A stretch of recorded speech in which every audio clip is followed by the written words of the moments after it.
Our top story tonight, controversy on Tybee Island after city leaders reject a plan to protect historic areas. The proposal would have covered Fort Scriven and the North Campbell neighborhood. And now the mayor says they're looking for another way forward. WSAV's Isabella Baez is joining us with the details. That's right, Tina. Tybee Mayor Brian West says last week's vote does not mean historic structures are now at risk of demolition, adding that he and City Council are still working on a plan that balances preservation with property owners' rights.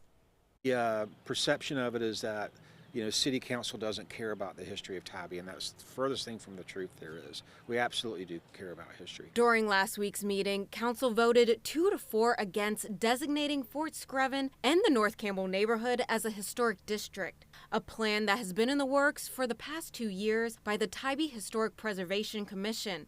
The proposal would have required property owners in the district to get approval for exterior changes, including things like fences and windows. If it was in this district, there would be an extra checkbox on there that said, is this home, are you trying to do anything significant as far as changes go to the home?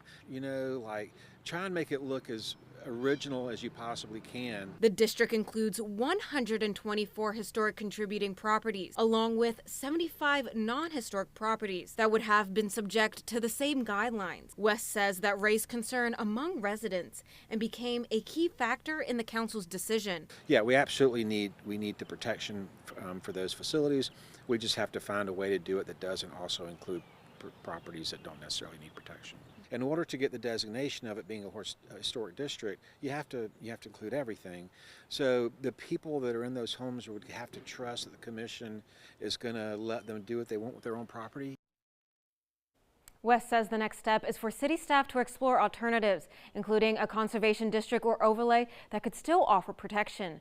As well, Baez, WSAV News 3 on your side.